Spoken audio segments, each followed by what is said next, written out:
Welcome to the DraftKings Daily Trot. I'm Jason Gilbo, JGilbo11, looking at the six-game slate here that starts at 7:15 and later. And we were talking about some pitching options, Greinke, Syndergaard up top, but you also do have some value that opens up down below as far as tournaments. This slate is kind of straightforward as far as where you're attacking, but you also can get a little bit weird and maybe pick on some aces as far as a guy like maybe Yu Darvish or even that Cardinals and Nationals game. Yu Darvish. I like that name, by the way. Glad he's back.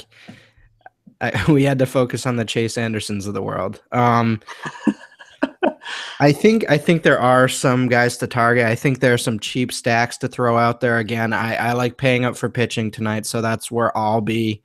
Hopefully at the top of the standings with Greinke and Syndergaard in all my DK lineups. So, but I think there are some reasonable options here. So I guess jumping into catcher, what are we looking at here? I mean, you don't have really a high-priced guy outside of Chris Herman, who's going to probably be in the lineup against the righty.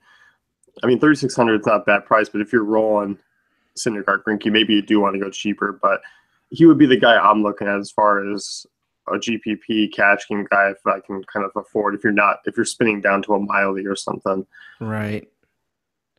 Yeah. But I mean, down below, I mean, you're punting with guys against Phil Hughes. Chris Iannetta would probably be the guy I'm looking at.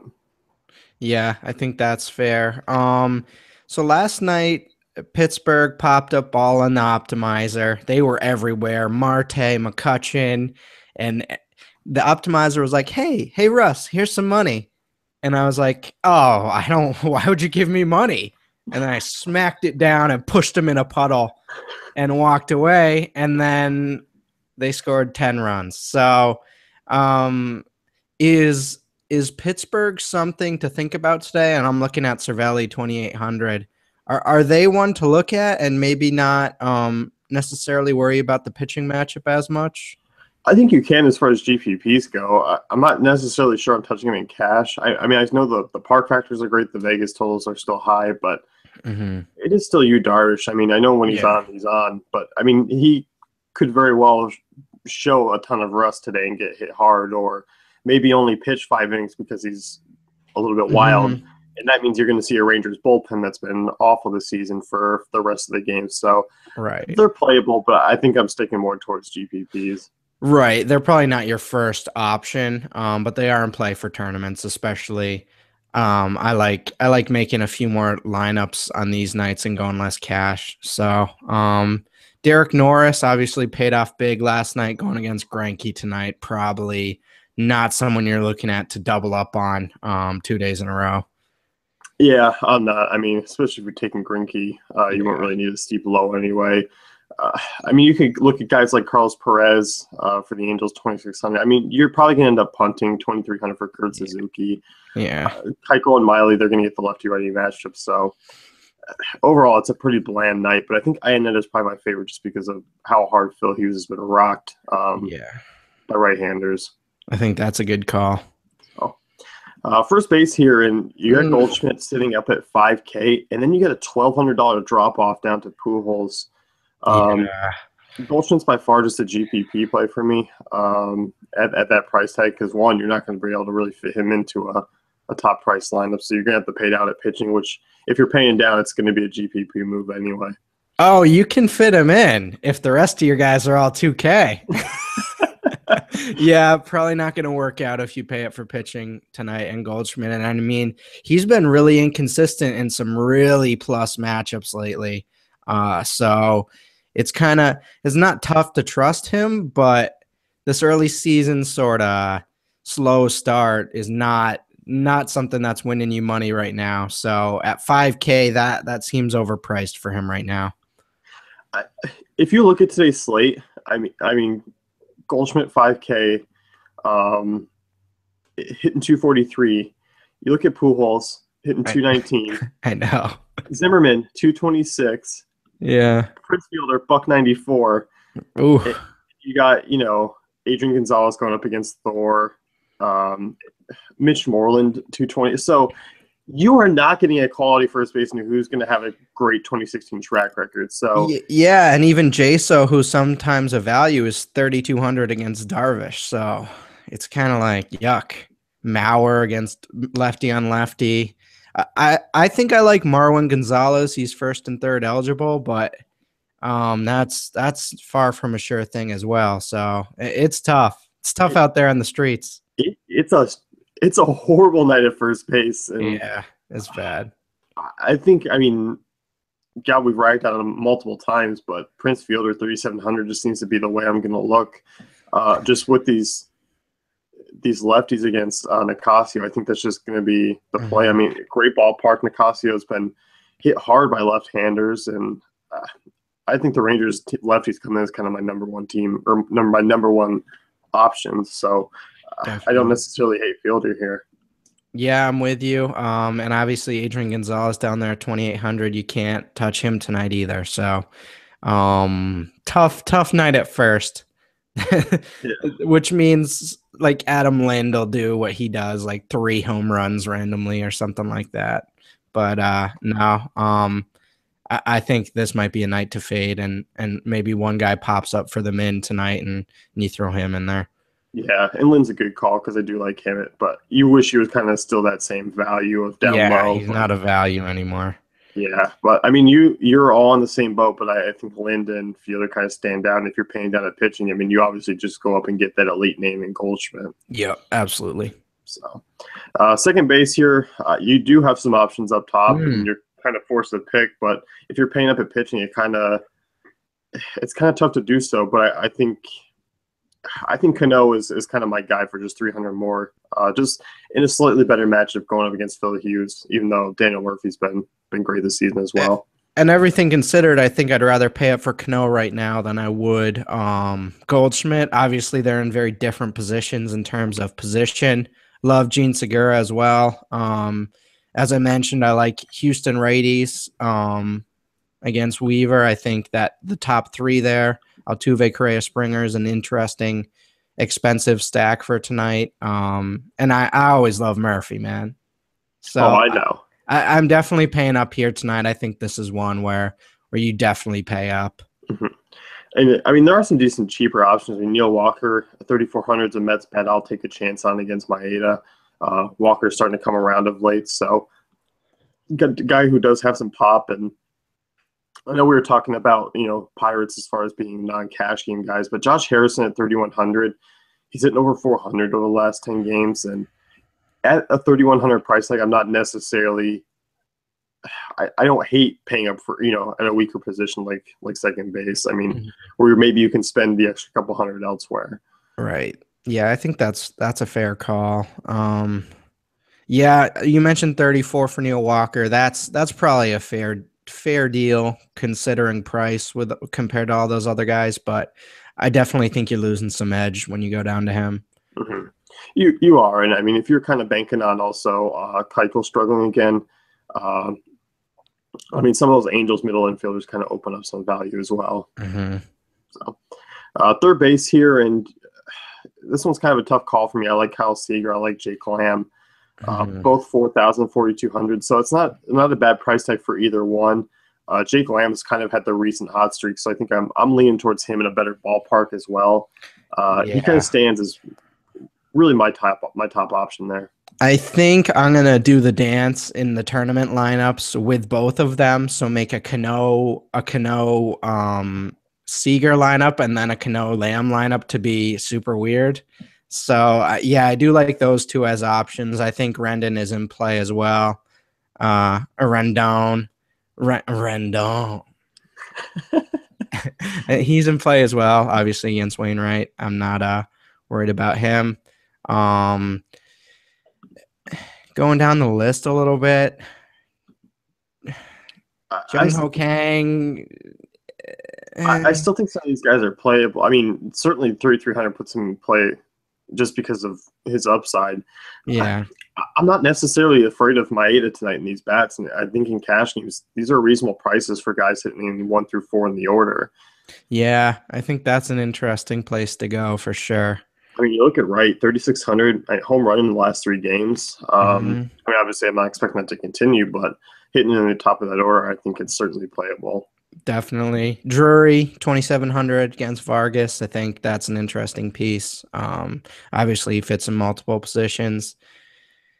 Yep. My boy Justin Turner, or I'll say the optimizer's boy that I've somewhat adopted, is 2,400 against Syndergaard. So obviously, even that beautiful price can't really do anything with that. I mean, is there,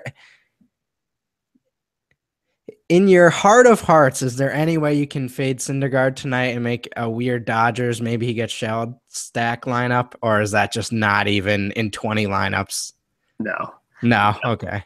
Uh, I don't think I can do it, but I think Thor, someone out there will. Someone has that heart. oh, I'm sure. I mean, if you're building 50 lineups, you're going to end up with a Dodger stack in there somewhere just Yeah. because, one, it's going to be low owned and it's going to be, you're going to have value. Right. So, I don't think it's gonna pay off, but I do think there are some cheap options there. And especially if you fade Syndergaard, you'll be able to pay up huge somewhere else. Goldschmidt, Cano, for all that crazy stuff. So it's not really in play, but if you're being a weirdo and you wanna lose, throw it in the dollar GPP and see what happens. yeah. But Drury, I think he's a great call. I think value wise, he's one of the better ones on the slate sitting there at 2,700. Yeah. Shortstop here, and once again, it's not that expensive. And Carlos Correa, 4Ks. Yes, he struggled this season, but I think in this matchup against Weaver, it's something I fully intend to kind of hope to jam him into my lineups. Price considered, 4K is very valuable for Correa.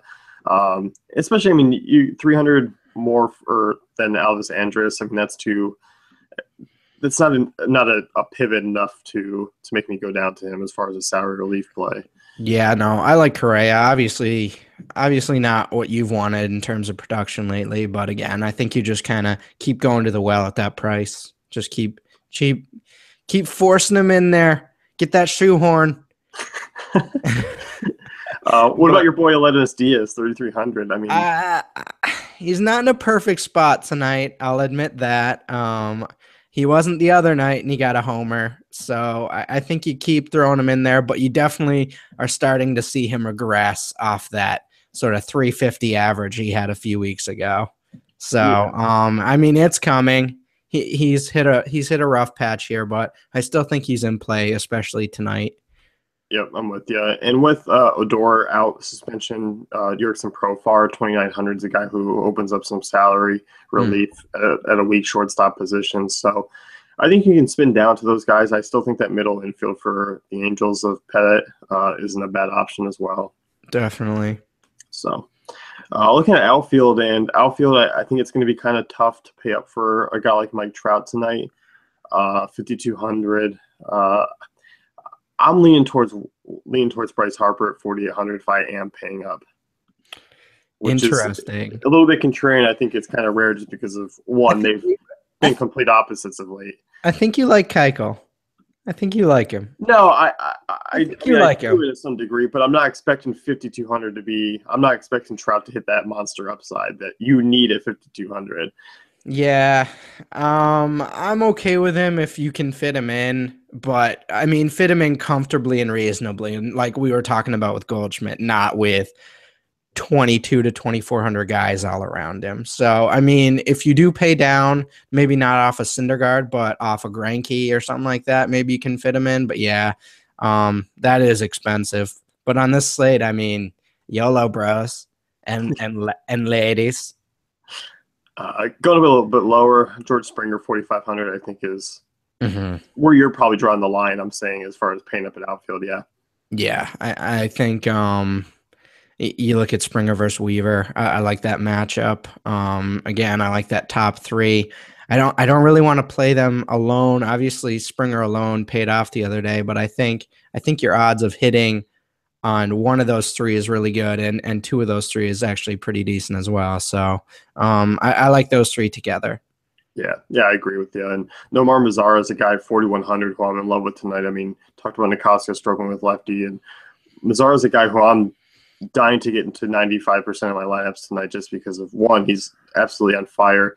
the matchup's great, the ballpark's great, and that price tag at 4,100, it just seems like a steal for what he's doing of late. I kind of like this 4K range again though. So if you can't necessarily afford the expensive guys, I like Piscotty, McCutchen. McCutchen more of just a pure tournament guy, but I do like Mazzara and Piscotty as two guys to sort of use. Yeah, I do too. And if you want to go cheaper, I mean, Matt Holliday 3,300 against the lefties certainly in play.